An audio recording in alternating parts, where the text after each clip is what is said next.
Hi friends. இது வந்து பனங்கிழங்குன்னு சொல்லுவாங்க பார்த்தீங்களா? அந்த பனங்கிழங்கு. இது வந்து எல்லா பனைமரம் இருக்கிற இடத்துல அதிகமா கிடைக்கும்னு நினைக்கிறேன். ஆனா எல்லா ஊர்லயுமே இப்போ கிடைக்குது. இத கண்ணால பார்த்தா விடாதீங்க. இது ரேட்டுலாம் ரொம்ப அதிகம் இல்ல. நம்ம வந்து பீஸா, பர்கர் வாங்குற அளவுக்கு இது ரேட்டு கிடையாது. இது என்ன ஒரு கட்டு ரூ. 20 தான். ஆனா இத கண்ணுல பார்த்தா விடாம வாங்கி சாப்பிடணும். ஏன் எதுக்குன்னு சொன்னேன்னு வச்சுக்கோங்களேன். இத வந்து ஒரு நம்ம சின்ன பிள்ளைங்களுக்கு இப்போ வளர்ற பிள்ளைங்களுக்கு குடுத்து வளர்த்தோம்னு வச்சுக்கோங்க. அதுங்க வயசு வரையில அதுங்களுக்கு சுகர்ங்கிறது அதுங்களுக்கு மட்டும் இல்ல. அதுங்களோட பிள்ளைங்களுக்கும் வரலாம் சுகர். பரம்பரைக்கு சுகர் வராம பாதுகாக்கும்.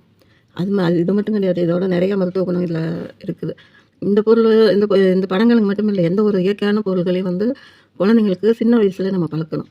அது வந்து தாய் தகப்பனோட கடமை. நல்ல பழக்கவழக்கங்கள எப்படி சொல்லிக் குடுக்குறோமோ, அதேபோல உணவு முறையும் நம்ம வந்து கண்டிப்பா பிள்ளைங்களுக்கு பழக்கணும். அதுங்க இஷ்டத்துக்கு அதாவது நம்ம வந்து அத என்ன நினைக்கிறோம்னா, நம்ம பிள்ளைங்களுக்கு வாங்கி குடுக்க நம்மளால முடியாதத வந்து பிள்ளைங்க கேட்குதோ, அதனால அதுங்க ஆசை வந்து கெட்டு போதோ அப்படிங்கிற சூழ்நிலையில இப்ப ஒரு பிள்ளை ஒரு பீஸா கேட்குதுன்னா, மத்த பிள்ளைங்க வசதியா இருக்க பிள்ளைங்க வாங்கி சாப்பிடும்போது, நம்ம பிள்ளைங்களால அது முடியலையா அப்படின்னு அந்த நடுத்தர இருக்கிறவங்க வந்து ரொம்ப கவலைப்படுவாங்க. அதெல்லாம் ஒண்ணு.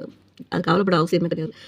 ஏன்னா, அது மேற்கொண்டு நம்ம பிள்ளைங்களுக்கு அத குடுத்து வியாதிய தான் உண்டு பண்றோம். அதே இதுக்கு மலிவான விலையில கிடைக்கிற நிலக்கடலை, இந்த மாரி வெள்ளரிக்காய், சோளக்கருது, பனங்கிழங்கு, சர்க்கரைவள்ளி கிழங்கு, மரவள்ளி கிழங்கு அந்த மாரி ஐட்டங்கள வாங்கி ஆரம்பத்துலேருந்தே குழந்தைங்களுக்கு நம்ம வீட்ல அதெல்லாம் செஞ்சு செஞ்சு குடுத்து பழக்கி விட்டோம்னு வச்சுக்கோங்களேன், அதுங்களே வெளிய நம்ம விரும்பாதுங்க.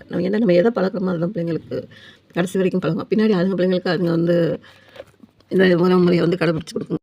பிடிச்சிருந்தா லைக் பண்ணுங்க.